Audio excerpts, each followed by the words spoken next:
Hey everyone, Mint Morris here with this month's second lesson. We're going to be talking about the Honeysuckle Rose lick. This is a lick that's derived from the song Honeysuckle Rose as part of the main melody. This is something you hear all throughout bebop and swing, so it's a really great lick to kind of have under your fingers and some cool variations you can do with it. So I'm going to break down the lick for you and kind of apply it to your chords of the song, and then we're just going to focus on some of those variations over the A section. So let's take a look at the lick. The key of the song is in the key of F. We're going to be going between the 2 minor and the 5 chord. So in this case, I have the lick right here. It's going to sound like this.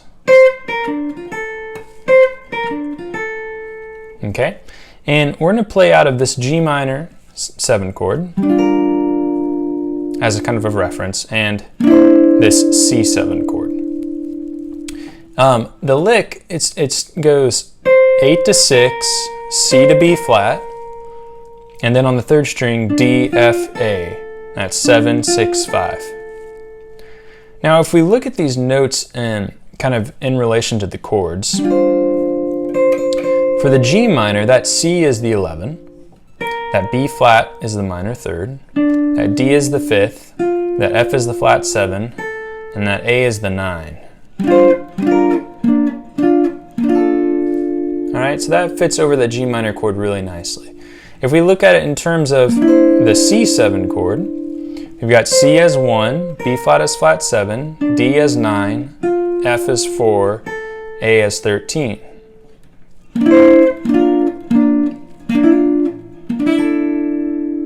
Okay, so that's kind of how that would work out of that chord.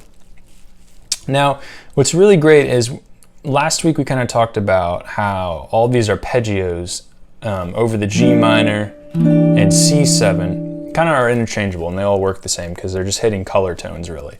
Now if we look at this, we kind of already have some of that going on. We've got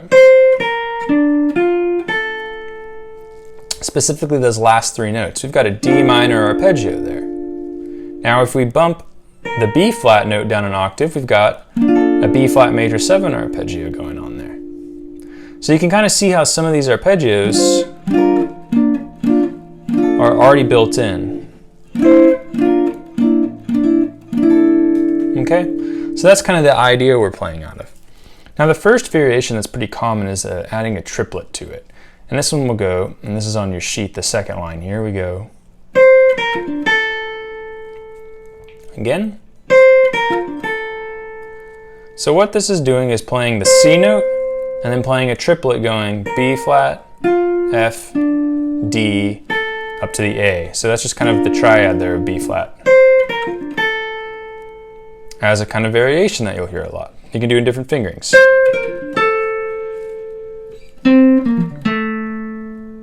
Okay, so just kind of experimenting where those fingers in relation to the chords are. Now if I kind of applied it to the melody, I might go.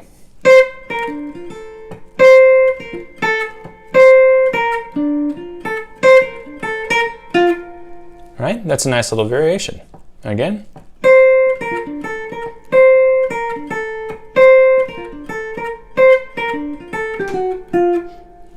All right, so that's kind of your first one of having a little rhythmic variation to it.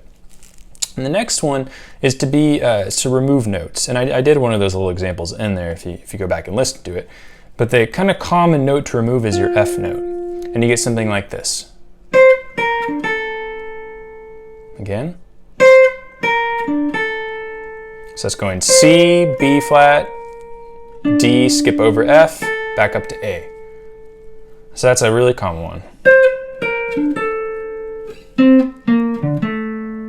So let's try that in the mix.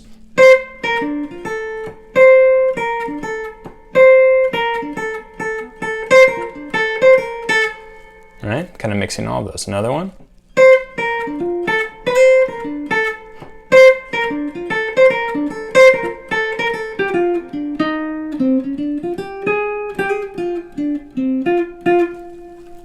All right, so that's kind of how you would fit in that removing the note kind of variation. The next one is to add chromatics. So the most obvious part to add chromatics is between the C and B flat to make that little group of 3. So you could go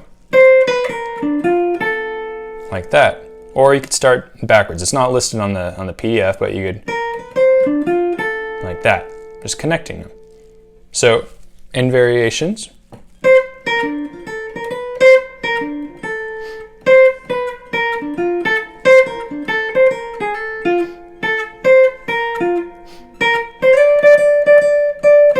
again,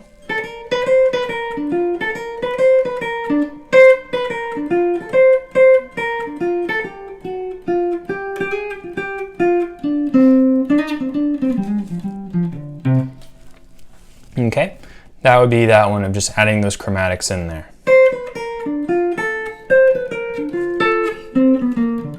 Let's put it in all those different little finger positions. The last one is octave displacement. That's a pretty common one. And this is just taking one note and putting it up the octave. So in this case, it would be the D note. We're going to move it up to here. So now you have, instead of, or you can reverse it.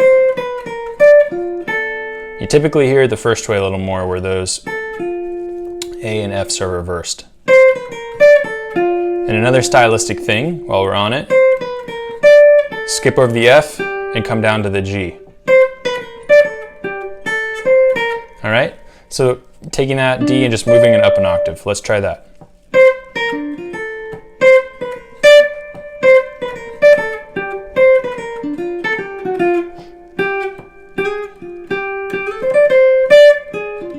Again.